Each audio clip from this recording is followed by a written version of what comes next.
which had rekindled hopes that this positive development, this calm, would consolidate into a durable and fully respected ceasefire and pave the way for dialogue. Amid the prevailing tensions and hostilities, Pakistan reiterates that dialogue and diplomacy remains the only viable path forward. We welcome all efforts aimed at sustaining cessation of hostilities and resumption of dialogue between Iran and the United States. Pakistan is engaged and will continue to play its role in this regard. Let me add that the negotiations between the parties are ongoing to normalize the situation and as well to de-escalate. We are doing utmost to bring the parties back to the Islamabad MOU so that all irritants can be removed in the light of the spirit of the Islamabad MOU and the Pakistan-Qatar joint statement of 22nd June. We encourage the parties to exercise maximum restraint and fully adhere to their commitment to resume technical level talks for the implementation of the Islamabad MOU in line with Pakistan-Qatar joint statement of 21st June 2026. Last week, in this vein, our Prime Minister, His Excellency Mohammad Shahbaz Sharif, spoke with His Royal Highness, the Crown Prince of Saudi Arabia, Prince Mohammed bin Salman bin Abdul Aziz Al Saud. During the call, both the distinguished leaders agreed to continue working very closely to maintain regional peace, stability, and the uninterrupted flow of lawful maritime commerce through the Red Sea as well as the Strait of Hormuz in this wider region.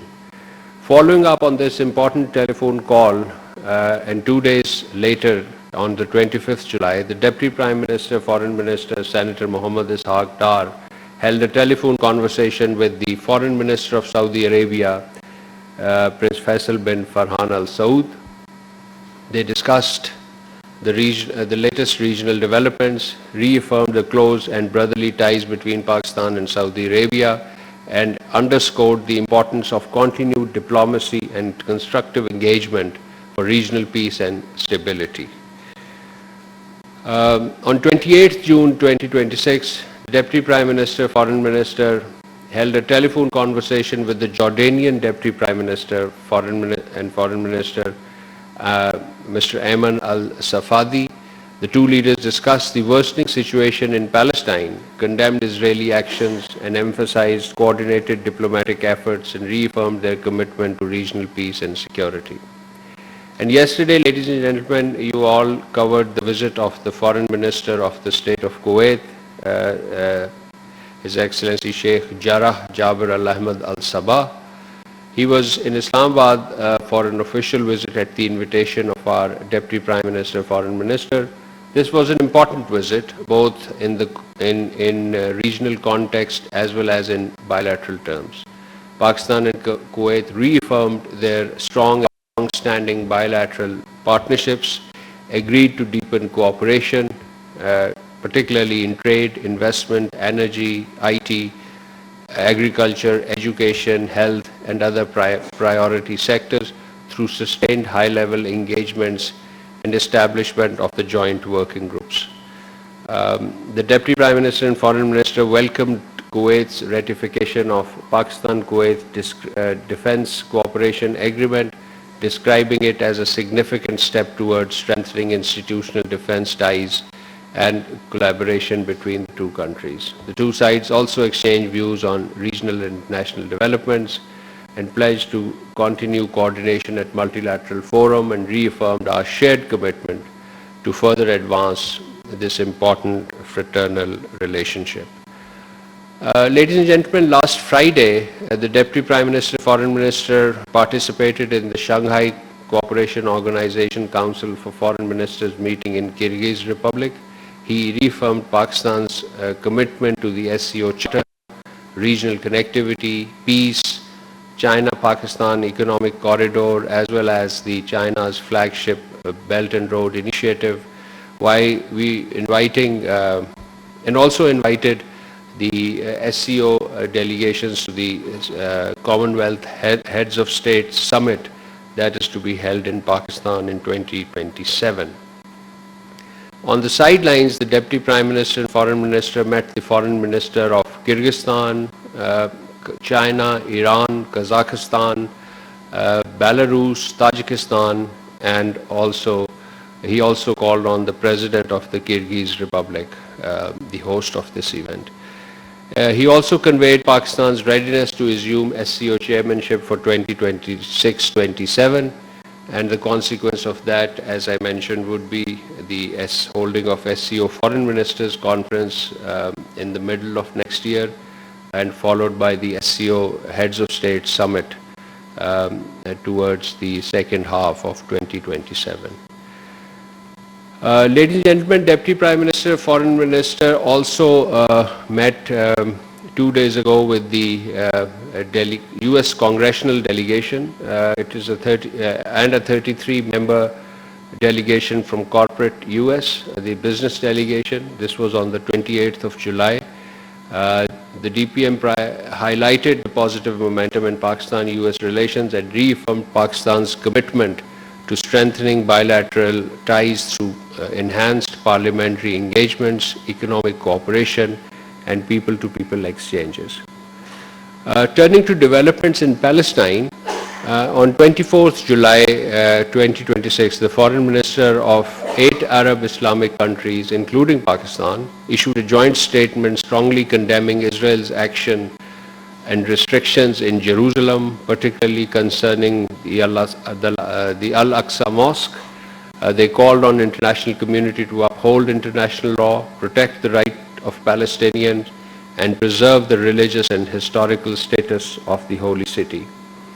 And the Deputy Prime Minister, Foreign Minister, Senator Mohammed Ishaq Dar, held a telephone conversation with the Foreign Minister of Egypt, Dr. Badr Abdul Ateh, and Palestine issue was discussed in detail. The two foreign ministers expressed grave concerns on the situation in Palestine, calling for an immediate end to hostilities, unhindered humanitarian assistance, and respect for international law, and also discussed coordinated diplomatic efforts in support of the Palestinian people and emphasizing dialogue to preserve regional peace and stability. Whilst on Egypt, let me also inform you that we issued a press release on this also, that Pakistan and Egypt held their 10th round of annual bilateral consultations virtually last week. The Pakistani side was led by our Additional Secretary Middle East, Mr. Zahid Hussain, while the Egyptian side was headed by Assistant Foreign Minister for Asian Affairs, Ambassador Amr Hamza. The two sides reviewed bilateral cooperation and agreed to further enhance engagements in trade, investment, education, culture, science, people-to-people contacts, and also reaffirmed their commitment for strong regional coordination and cooperation in multilateral issues. Finally, ladies and gentlemen, moving to a subject which is close to my heart and as well close to my other hat of as arms control, disarmament and international security. On 24th July, the Ministry of Foreign Affairs, in collaboration with Comstec, launched the first issue of the Journal of Science, Communication and Diplomacy for 2026, marking the second year of its publication. The journal provides a platform for diplomats, scientists, academics and policy practitioners to engage in discourse at the intersection of science, technology and international relations. The inaugural 2026 issue featured 11 articles, including 7 authored by the officers of the Ministry of Foreign Affairs. There's one article also by by our Foreign Secretary, Ambassador Amna Baloch. Let me also acknowledge the editorial and compilation work of Dr. Muhammad Adil, our Deputy Director in Actus Division, who was instrumental in bringing this publication to the fruition. Copies of the journal, I believe, is available here, so please pick it up if you are interested in this subject. With this, I conclude my opening statement and open the floor for question answers. Thank you. Ji Anas.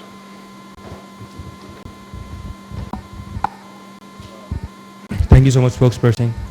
Sticking to the issue that's close to your heart, on Actis, there's a documentary... On Actis? On Actis, particularly. There's a Deutsche Welle documentary, or a DW documentary, that has been critiquing Pakistan's nuclear program at large. And we've seen that the so-called invited experts as well, they've critiqued on it as well. Your comments on it, on the documentary which has been criticizing Pakistan's nuclear program at large. Yes, we have seen this documentary. Pakistan rejects this misleading documentary aired by the DW, which is nothing but the regurgitation of hackneyed and speculative commentary and biased sourcing. The documentary reflects either a profound misunderstanding or a deliberate disregard of the history, evolution and rationale of Pakistan's nuclear program. By lending a platform to such poorly sourced and one-sided content, DW risks undermining its own credibility and reputation of professional fact-finding journalism. Response and context, not amplification of recycled conjecture and unfounded insinuations. DW must uphold these standards and exercise greater editorial responsibility when reporting on issues with far-reaching implications for international peace and security. Pakistan has full confidence on its robustness of its command and control architecture, as well as comprehensive technical, legal and institutional mechanism governing the nuclear safety and security and our wider nuclear program. These arrangements meet the highest international standards and have been consistently acknowledged by independent international experts. Thank you. Pakistan TV. Assalamu alaikum, Shiza Hashmi, Pakistan TV Digital. So 2 days ago, the government of India banned our X and YouTube accounts in India. What does the ministry have to say Banned, about... I'm sorry? Banned our Twitter, X and YouTube accounts for apparent reasons. What does the ministry have to say about that? Does it surprise you? Not really. We were actually expecting it way before, but I mean, it's always... Well, the decision by the Indian government to block access to social media accounts of Pakistan TV Digital, as well as other social media accounts, is entirely in keeping with its established pattern of suppressing information and peddling an officially sanctioned and carefully sanitized version of the so-called reality through blind media that it has in its own country. Factual reporting has no place in the captive ecosystem prevailing in India. The frequent lapse into escapism exposes India's deep intolerance for independent voices and its increasing reliance on repressive and restrictive measures as instruments of state policy. Let me add that the international community, including representative media organizations, should take full cognizance of the Indian government's curbs on the media and the shrinking space for free space in India. Thank you.